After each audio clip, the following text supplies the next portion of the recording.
사사시대를 보면은 계속해서 반복되어지는 그들의 죄악들이 있죠. 하나님을 떠나고 우상을 숭배하는 그들의 모습, 도무지 바뀌지 않는 참 그런 습성들을 보게 됩니다. 기드온이 죽고 또 2명의 사사가 거쳐갔지만은 여전히 또다시 이스라엘 백성들은 또 하나님을 배신합니다. 하나님이 오직 화가 나셨으면은 다시는 내가 너희를 구원하지 않겠다라고 선포하셨습니다. 하나님의 진노가 느껴지는 장면이죠. 그런데 아무리 불의한 자식이라 할지라도 어떻게 쉽게 내버릴 수가 있겠습니까? 말로는 호적을 파버리겠다는 그런 말을 하지만은 실제로 호적에 파인 사람이 얼마나 되겠습니까? 또 한번 속아보고 그래도 안아주는 게 부모의 마음이지 않겠습니까? 만약 말대로 호적을 파버리겠다고 했다면은, 정말 파버린다면은 저는 어렸을 때부터 고아로 지내왔을 것 같아요. 아마 이 중에 저와 같은 신세가 많이 있을 거라 생각되어지는데, 하나님께서도 그러시는 것 같아요. 다시는 너희를 구원하시지 않겠다라고 말씀하셨지만 결국에는 또 그들의 고통을 바라보시면서 또다시 근심하시죠. 10장 16절에 자기 가운데 이방신들을 제하여 버리고 여호와를 섬기매 여호와께서 이스라엘의 권고로 말미암아 마음에 근심하시니라. 그들의 고통을 바라보고 있다 보니까 너무나도 마음이 아픈 거죠. 또 속는 셈 치고 이들을 구원해야겠구나, 이런 생각을 하신 것 같습니다. 결국에 하나님께서는 하나님의 백성들을 향한 그 사랑 때문에 그 백성을 포기하시지 않습니다. 사사를 세우실 때도 마찬가지인 것이죠. 사사를 세우실 때도 같은 이유에서죠. 그런데 그 사사를 세우시는데 오늘 본문에서는요, 조금 특이하게 그 사사를 세우시는데 이렇게까지 그 상황을 친절하게 설명하실 필요가 있을까, 그런 생각이 조금 들어요. 본문의 말씀을 보면은 10장 17절 18절에 보니까요, 그때 암몬 자손이 모여서 길르앗에 진을 쳤으므로 이스라엘 자손도 모여서 미스바에 진을 쳤고 길르앗 백성과 방백들이 서로 이르되 누가 먼저 나가서 암몬 자손과 싸움을 시작하랴, 그가 길르앗 모든 주민의 머리가 되리라 하니라. 자, 전쟁이 시작되었습니다. 전쟁이 시작되어지는 가운데 이제 이스라엘 백성들이 모여서, 길르앗 그 백성들이 모여서 누가 먼저 가서 이 전쟁을 시작할까, 이러한 이야기를 꺼내요. 근데 이 내용이 어디에서 많이 본 듯합니다. 사사기 처음 시작될 때요, 이 비슷한 장면이 기록되어져 있는데 1장 1절 말씀에 여호수아가 죽은 후에 이스라엘 자손이 여호와께 여쭈어 이르되 우리 가운데 누가 먼저 올라가서 가나안 족속과 싸우리이까. 사사기의 시작이 누가 먼저 싸울까라는 질문을 하나님께 드림으로 시작합니다. 그리고 그때 당시에는 하나님께 질문을 던지고 답을 구했죠. 그리고 유다가 먼저 가라 하니까 그 말씀에 순종하면서 사사기가 시작되었습니다. 자, 사사기 시작이 그랬다면 오늘 본문에서도 누가 먼저 올라갈까라는 그 질문을 통해서 뭔가 다시 새로운 전환점을 맞이하고 있다는 것을 우리에게 알려주고 있죠. 그런데 그 전환점에서 다시 사사기 1장 1절의 그 모습, 뭔가 하나님을 의지하고 이스라엘 백성들이 하나로 뭉쳐서 뭔가 이 어려운 문제를 타개하는 그러한 모습이 아니라 계속해서 더 악한 모습으로 나아가고 있다는 것을 보여주고 있습니다. 그리고 이제는 하나님께서 구원하시지 않을 정도로 타락했다는 것을 이야기하고 있죠. 사사기를 보면서 매번 느끼는 겁니다. 도대체 왜 이 사람들은 바뀌지 않을까? 왜 이렇게 변화되지 않을까? 라는 생각을 하게 됩니다. 그런데 이러한 일들이요, 사실은 이게 너무나도 지극히 정상적이라는 거예요. 점점 악해가는 것, 점점 더러워지는 것, 점점 추악해지는 것이 이 세상의 이치인 겁니다. 자, 오랫동안 집을 비우게 되면요, 누가 쓰는 사람도 없고 사용하는 사람도 없으니까, 또 문도 꼭 닫아놨으니까 깨끗함을 그대로 유지해야 될 것 같은데요, 오랜만에 집에 들어오면 어떻게 됩니까? 먼지가 쌓여 있어요. 곰팡이가 피어 있습니다. 아무도 사용하지 않았는데 그렇게 더러워지는 게 일반적인 이치라는 거죠. 우리의 신앙도 마찬가지입니다. 우리가요, 기도와 말씀으로 하나님께 나아가지 않으면요, 우리의 신앙을 점검하지 않는다면요, 그러니까 만약에 내가 예수님을 믿고 나는 구원받은 백성입니다 라고 고백하면서 그 다음부터 교회도 안 나오고 신앙생활을 일절 끊어버리게 된다면요, 그 신앙, 처음 그때 믿었던 그 신앙, 그게 유지되는 것이 아니라요, 점점 더 마이너스가 될 수밖에 없습니다. 하나님과 멀어질 수밖에 없어요. 이게 자연스러운 현상인 거죠. 그렇기 때문에 우리는 끊임없이 하나님의 말씀으로 우리를 점검하고 기도로 나아가게 되는 것이죠. 자, 이제 그러한 이스라엘 백성들을 하나님께서 또다시 구원하시는 거죠. 하나님의 번민하심으로 말미암아서 사사를 세우시려고 합니다. 그런데 그 세우심의 방식이 우리의 생각과는 조금 달라요.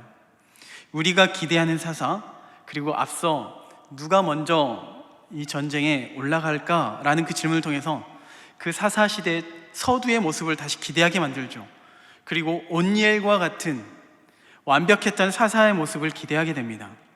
그런데 하나님의 방법은요, 온니엘과 같은 그런 완벽한 사람을 세우시는 게 아니라 왼손잡이인 에훗 사사를 세우셨어요. 또 여자 선지자를 세우셨습니다. 물론 여자 선지자가 오늘날의 관점에서 보면은 여성을 세우는 게 무슨 문제가 됩니까? 이렇게 이야기를 하죠. 근데 당시에는 그게 큰 사건이에요. 당시에는 뭔가 결핍이 느껴지는 그러한 사람들을 하나님께서 세우신 겁니다. 오늘 본문에서도 그래요. 입다가 그러한 모습입니다. 그리고 이 다음에 등장하게 될 삼손의 경우에는요, 하나님의 은혜를 저버리고 여자에게 마음을 뺏겨서 그로 인하여서 엄청난 수치와 고난을 당하게 되는 그러한 모습으로 등장합니다. 하나님의 방식은 우리의 생각과는 좀 다른 것 같아요. 사실 그런 면에서 오늘 입다의 모습을 살펴보려고 합니다. 입다가 정말 사사로서 자격이 되는가, 그의 자질이 정말 충분한가, 그 점을 살펴보려고 하는데요. 일단 1절에서 입다를 설명할 때 입다에 대해서 큰 용사라고 표현을 하는데요, 일반적으로 용사라고 말을 하는 것은요, 힘이 센 사람을 이야기합니다. 그리고 전쟁에 능력이 있는 사람, 전쟁에 능한 사람을 표현한 그러한 단어인데요, 근데 이 표현이 조금 이중적인 면이 있는 것 같아요. 먼저 이 용사라고 표현했기 때문에 제일 먼저 우리가 떠올리는 사람이 있어요. 바로 기드온인데요, 하나님께서 기드온을 큰 용사라 부르셨고 그리고 그를 통해서 이스라엘을 구원하셨습니다. 그렇다면 이 용사라는 표현 역시 입다를 통하여서 이스라엘 백성들을 구원하시겠다라는 그런 하나님의 계획이 있는 것이고, 또 그런 일을 할 것이다라는 것을 간접적으로 나타내 보이는 것이죠. 그런데 우리 안에 그런 기대감이 있는 이유는요, 우리가 이미 입다라는 인물이 사사로 쓰임받는다는 것을 우리가 알기 때문에 그래요. 성경 내용을 사실 알잖아요. 입다가 사사라는 건. 그렇기 때문에 그런 기대감을 가지고 있는 거예요. 한 예로요, 예를 드는 겁니다. 제가 술집에 들어갔습니다. 예를 든 겁니다. 심각하게 보지 마시고. 술집에 들어갔는데 이 모습을 여러분들이 보셨다고 생각해봐요. 그때 여러분들의 마음에 드는 생각은 어떤 생각이 들까요? 두 가지로 정리해봤습니다. 술집에서 술 한잔 마시는구나, 뭔가 좀 기분 나쁜 일이 있어서 한잔 마시러 가는 거구나, 이렇게 생각할 수도 있고, 또 술집에 가서도 전도를 하러 갔구나, 이렇게도 생각하실 수 있을 것 같아요. 근데 제가 답은 듣지 않겠습니다. 제가 상처를 받을 수 있을 것 같아서요. 어쨌든 저에 대한 선입견이 있기 때문에요, 그래도 긍정적으로 생각하게 돼요. 입다라는 인물이 사사이기 때문에 자꾸만 우리는 긍정적으로 보려고 합니다. 다윗도 마찬가지죠. 하나님의 마음에 합한 자라 칭함을 받기 때문에 그가 무슨 선택을 하더라도 그 일은 하나님의 사람으로서 믿음의 행위라고 생각되어지는 거예요. 아브라함 역시 마찬가지입니다. 누군가는 그렇게 설명을 하더라고요.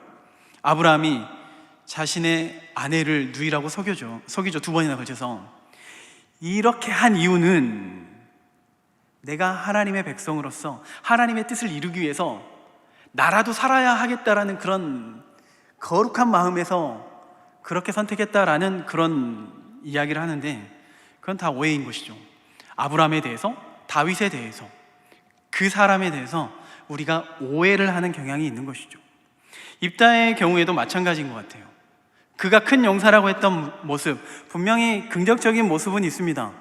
그런데 성경 면면을 보면요, 그가 정말 이스라엘의 구원자라고 여겨질 수가 없는 그런 모습이 등장해요.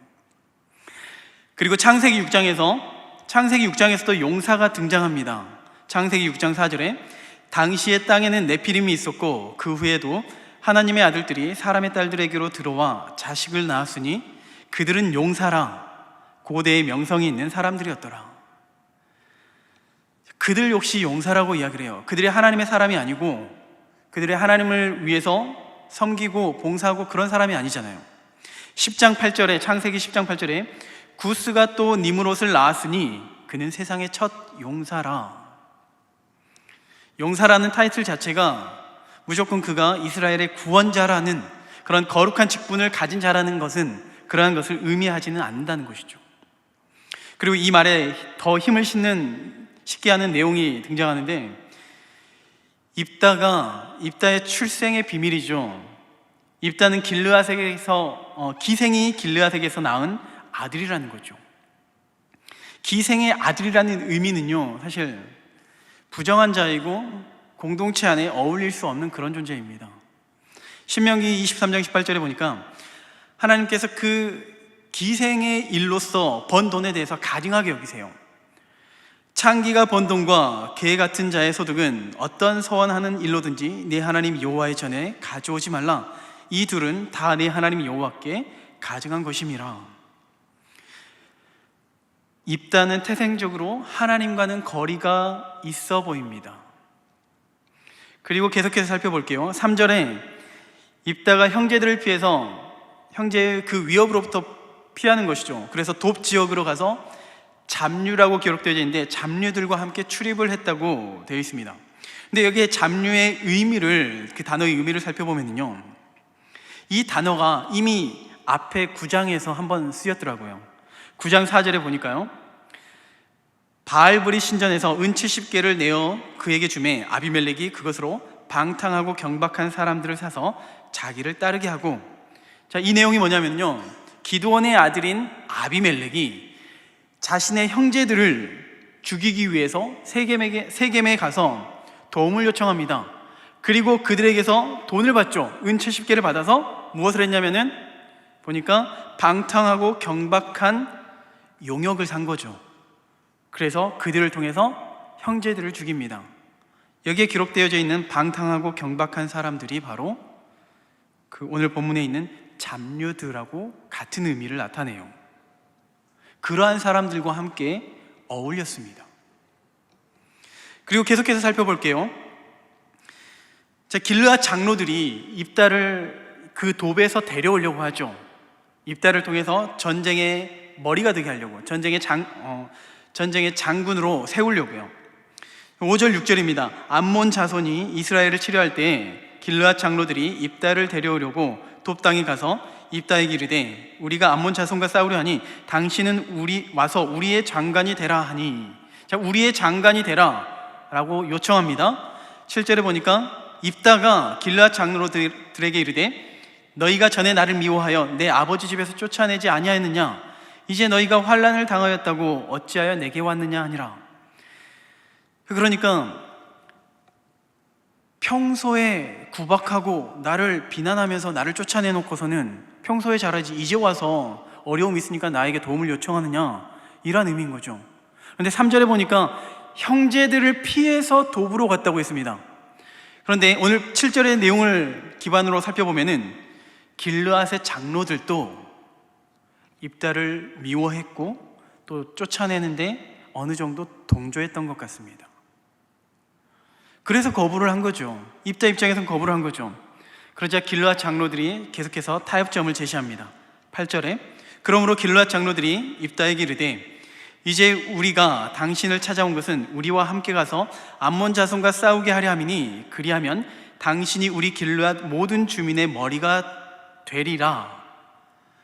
당신이 우리에게 와서 전쟁을 치러준다면은 당신은 우리의 머리로 삼겠습니다. 우리의 왕으로 삼겠습니다. 라는 그런 제안인 거예요.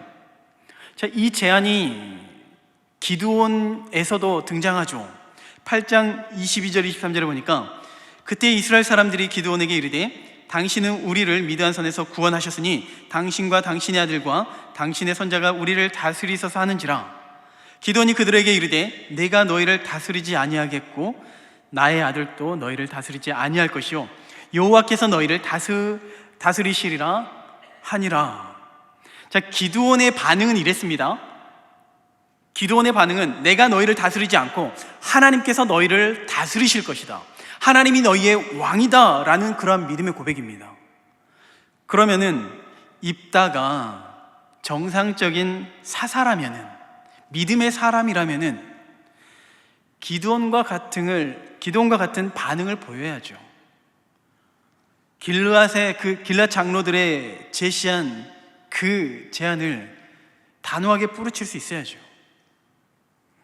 그런데 길앗의 반응은요, 아무런 거리낌이 없어요. 11절에 보니까 이에 입다가 길앗 장로들과 함께 가니 백성이 그를 자기의 머리와 왕관으로 삼은지라. 이스라엘의 머리가 되었습니다. 이스라엘의 왕이 되었어요. 지금 입다의 그런 배경을 한번 살펴봤는데요, 입다의 긍정적인 면이 도무지 찾아볼 수가 없어요.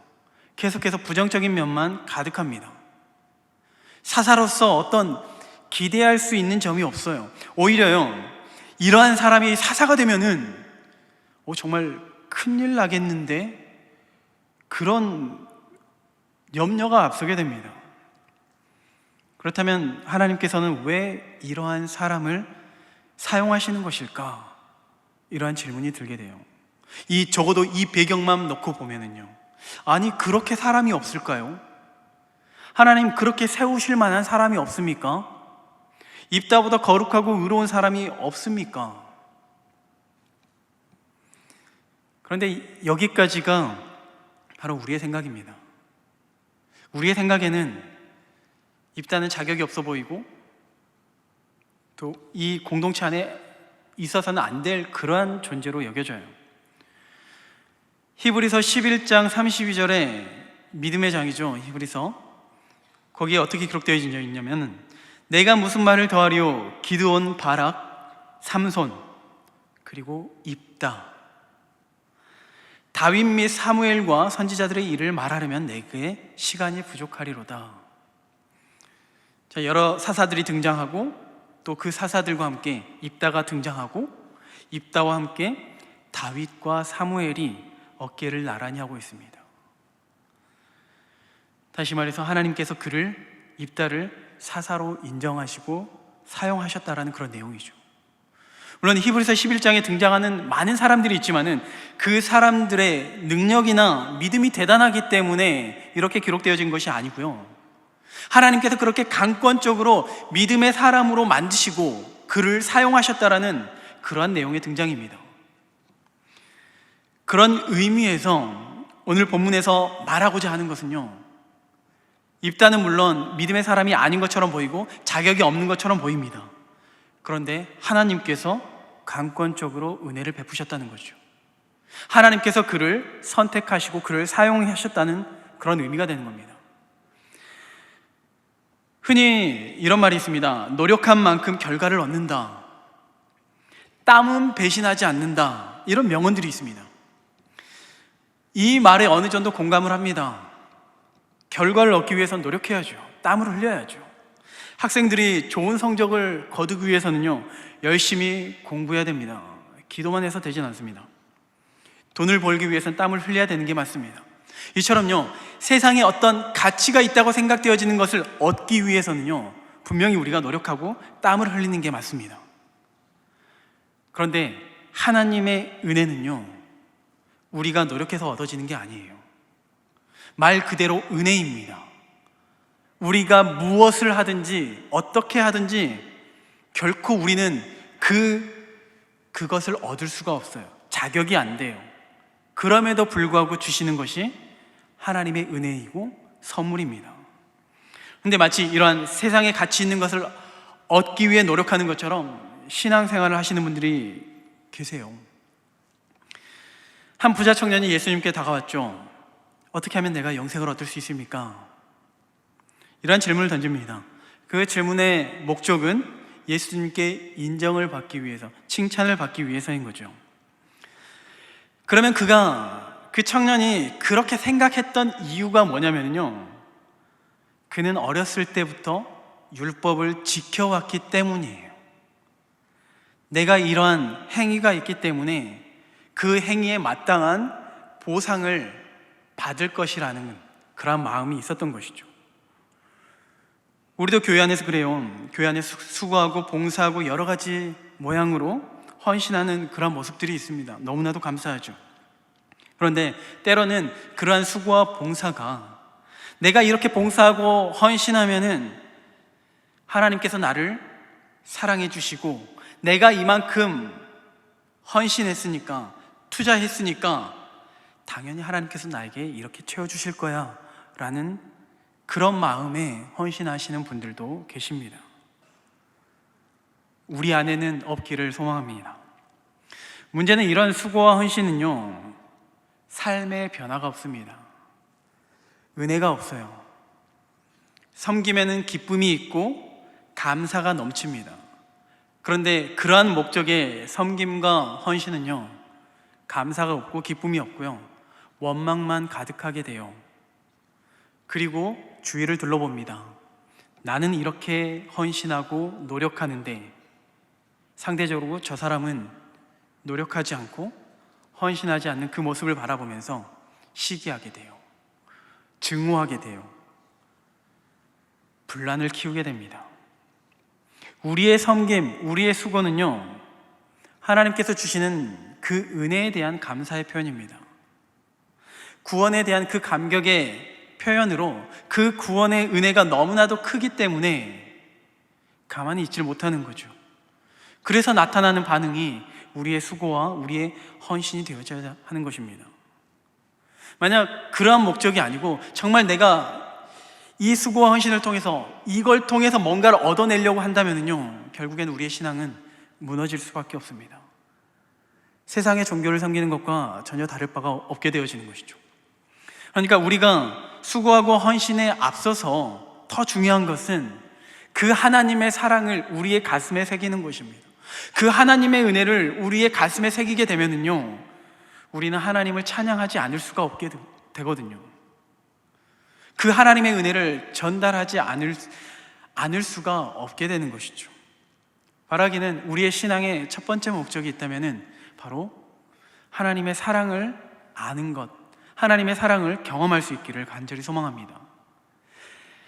다시 입다에 대해서 이야기를 하면요, 세상의 잣대를 가지고 평가하게 되면은 자격이 없습니다. 만약 대기업에서, 우리 기업에서 사사를 채용하겠습니다 라는 이런 공고를 뜨게 되면은 많은 사람들이 지원하겠죠. 입다도 지원서를 내게 되면은 뻔하죠. 1차 탈락입니다. 그런데 하나님께서 입다를 사용하셨어요. 그리고 하나님께서 입다를 사용하시고 그와 함께 하시는 모습을 보면서 그 모습을 본 이스라엘 백성들이 위로를 얻게 됩니다. 분명히 자격 없어 보이는 저 사람도 하나님께서 저렇게 사랑하시고 저렇게 사용하시는구나. 하나님께서 저 사람을 포기하시지 않으셨구나. 그 모습을 이스라엘에게 보여주시면서 위로와 용기를 주는 것입니다. 우리도 마찬가지예요. 이렇게 친절하게 사사의 부정적인 면면들을 드러내 보이시면서까지 우리에게 친절하게 설명하시는 이유는요, 그럼에도 불구하고 자격이 없음에도 불구하고 하나님이 여전히 사랑하시는구나, 하나님이 여전히 우리를 사용하시기를 원하시는구나, 우리와 함께하기를 원하시는구나, 그것을 우리에게 보여주시기 위함인 것입니다.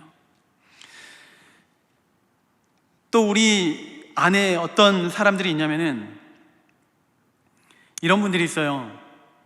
저 같은 사람이 찬양대에 서도 될까요? 저 같은 사람이 이 교회 봉사를 해도 될까요? 저 같은 사람이 이 공동체 안에 들어와도 될까요? 하나님께서 저 같은 사람도 사랑할까요? 이렇게 생각하시는 사람들이 있어요. 이거는요, 결코 겸손이 아닙니다. 겸손이 아니에요. 하나님의 사랑을 모르기 때문에, 하나님의 사랑을 받아들이지 않기 때문에 찾아오는 사단의 유혹인 겁니다. 하나님은요, 우리를 자격 때문에 사랑하시는 것이 아니에요. 우리의 자격과 상관없이, 우리의 환경과 상관없이 사랑하시고 여전히 우리와 함께 하시기를 원하시는 거예요.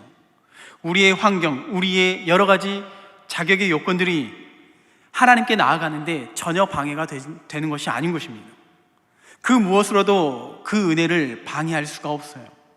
오전에 목사님께서 계속해서 그 십자가의 설교를 하시는데요, 우리의 자격 때문에 하나님의 은혜를 누리는 것이 아니라 그 예수님의 십자가의 보혈 때문에 우리가 그 하나님의 은혜를 누리게 되는 것이죠. 내가 얼마나 죄를 많이 지었건, 얼마나 오랫동안 하나님을 떠나 있었건, 그건 아무것도 중요한 것이 아닙니다. 하나님이 우리를 포기하시지 않았다는 것이 중요한 사실입니다. 그렇기 때문에 우리는 하나님의 사랑 안에 거하기 위해서, 그 하나님의 사랑을 누리기 위해서, 그 하나님의 사랑을 깨닫기 위해서 말씀으로 묵상하고 기도함으로 나아가야 하는 것입니다.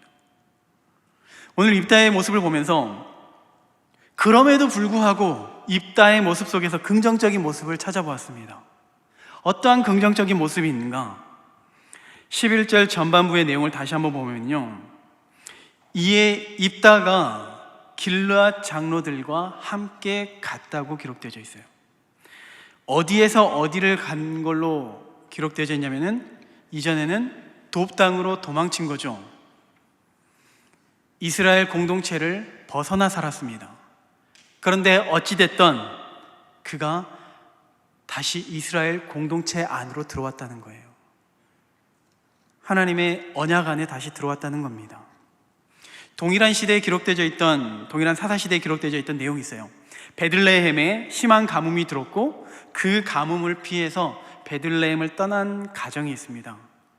바로 나오미의 이야기인데요, 베들레헴을 떠났다는 의미는요, 단순히 장소를 옮겼다라는 그런 의미가 아닙니다. 하나님의 통치를 벗어나고 거부했다라는 그런 의미예요. 은혜의 언약 밖으로 나아갔다는 거예요. 하나님을 떠난 그 결과 어떻습니까? 나오미의 삶에는 고난의 연속이죠. 그런데 그 고난 속에서도 소망이 되고 회복이 될 수 있었던 사건이 있습니다. 하나님의 소식을 듣는 거예요. 하나님의 소식을 듣고 모든 것을 뒤로 하고서 베들레헴으로 다시 돌아온 겁니다. 다시 하나님의 언약 안에 들어선 거예요. 나오미가 하나님의 은혜를 누릴 자격은 없습니다. 인간적으로는 없어요. 그럼에도 불구하고 그의 삶에 회복이 있는 것은요, 하나님의 은혜 안에 거했기 때문이에요. 오늘 우리의 인생도 마찬가지입니다. 오늘 우리의 자신을 보면서, 나 자신을 보면서 내가 무엇을 얼마나 갖고 있기 때문에, 얼마나 많은 것을 누리고 있기 때문에 그것이 복된 인생이 되어지는 것이 아니라요, 내가 지금 하나님 안에 있기 때문에, 지금 상황과 형편은 정말 말할 것도 없지만은, 너무나도 보잘것도 없지만은, 그럼에도 불구하고 하나님의 은혜 안에 있기 때문에 우리는 복된 인생인 줄로 믿습니다. 요한복음에서 예수님께서 하나님과 우리의 관계를 포도나무에 비유하시죠. 요한복음 15장 1절에 나는 포도나무요 내 아버지는 농부라. 예수님은 포도나무시고요, 5절에 나는 포도나무요 너희는 가지라. 우리가 가지입니다. 그가 내 안에 내가 그 안에 거하면 사람이 열매를 많이 맺나니 나를 떠나서는 너희가 아무것도 할 수 없음이라. 가지가 포도나무에 있기 때문에 풍성한 열매를 맺을 수가 있는 거예요. 가지가 어떤 능력이 있어서 열매를 맺는 것이 아닙니다. 가지가 그 참 포도나무이신 예수 그리스도 안에 있기 때문에 풍성한 열매를 맺고 기쁨이 되어지는 것입니다. 그리고 하나님께 기쁨이 되어지는 것이죠. 8절 9절에 너희가 열매를 많이 맺으면 내 아버지께서 영광을 받으실 것이요 너희는 내 제자가 되리라. 아버지께서 나를 사랑하신 것 같이 나도 너희를 사랑하였으니 나의 사랑 안에 거하라. 예수님께서 우리에게 권면하신 말씀입니다. 하나님을 위해서 무엇을 노력하고 무엇을 더 애쓰고, 물론 하나님을 위해서 수고하고 봉사하고 헌신하는 건 너무나도 중요합니다. 그런데 더 중요한 것이 있다면 하나님의 사랑 안에 거하는 것이요, 하나님의 은혜 안에 거하는 것. 그리고 그 은혜 안에 거할 때 우리의 삶은 풍성한 하나님의 은혜를 누리게 됩니다. 자격은 없지만 하나님께서 입다를 사용하신 것처럼, 하나님께서 이스라엘 백성들을 구원하신 것처럼 오늘 우리의 삶 속에 하나님의 풍성한 은혜가 임하게 될 줄로 믿습니다. 이러한 은혜가 우리 모든 성도들에게 삶에 있기를 간절히 소망합니다.